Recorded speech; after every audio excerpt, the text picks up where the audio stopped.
Good morning. These are your BYU-Idaho radio morning headlines for Tuesday, June 24th, 2025.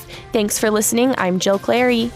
Two teenagers that have ties with the fundamentalist Church of Jesus Christ of Latter-day Saints are reported missing in Jefferson County. Holding Out Help, an organization that helps people from a polygamous background, says the teenagers may be in grave danger because of recent revelations from Warren Jeffs stating that FLDS children need to die so they can resurrect as pure beings. The Jefferson County Sheriff's Office reports that 13-year-old Alan Larand Fisher and 15-year-old Rachel Larray Fisher may be traveling in a gray Honda or Hyundai sedan with Utah license plates. The teen's older sister, Alintra D. Fisher, was reported missing in January 2023 and has not been found. Alintra is now 18. Roundy believes Alintra may be involved in the disappearance of her younger siblings. She also suspects her ex-husband, Nephi Fisher, may know where the children are. Alan is 5'9", weighs around 135 pounds, and has sandy blonde hair and blue eyes.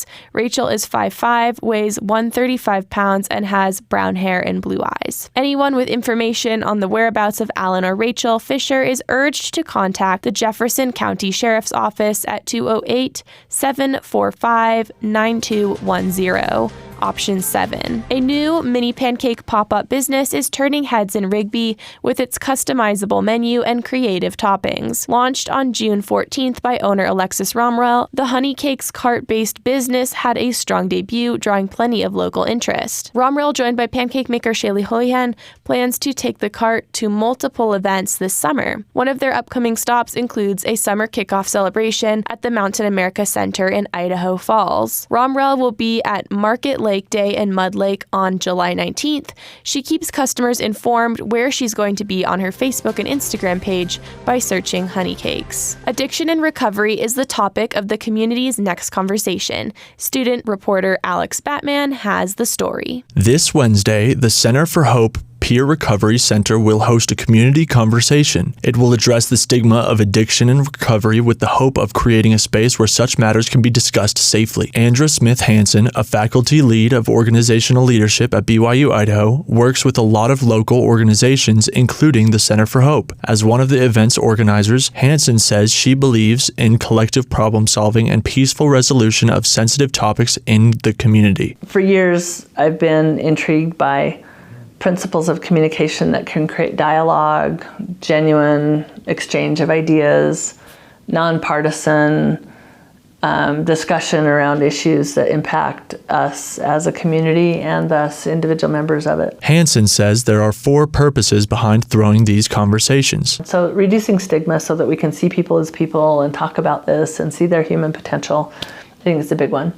The second thing with a community conversation is that we can just better understand the need. Like, is there a need or a problem or a pain point? And what's the scope of that? And then another one is by bringing different community members together, the goal is to really facilitate networking and collaboration between parties. And then lastly, it's to identify next step actions. Like, are there things that we could be doing? Hansen continues, saying that members of the community have power to positively affect the world around them. People say, well, I'm not an expert. I don't know. Like, what is that? Or I'm not struggling with that, so why would I come? This is genuinely about just understanding each other around this important issue. So it's truly a conversation. Hansen says that all are welcome to bring their insights and curiosity to the conversation. People say, well, I'm not an expert. I don't know. Like, what is that? Or I'm not struggling with that, so why would I come? This is genuinely about just understanding each other around this important issue. The conversation will be put on at Madison Memorial Hospital from 7 to 9 p.m. If you have any questions, feel free to reach out to Andra Smith Hansen at 208-589-7759. For BYU-Idaho, I'm Alex Batman. These have been your BYU-Idaho radio morning headlines for June 24th, 2025.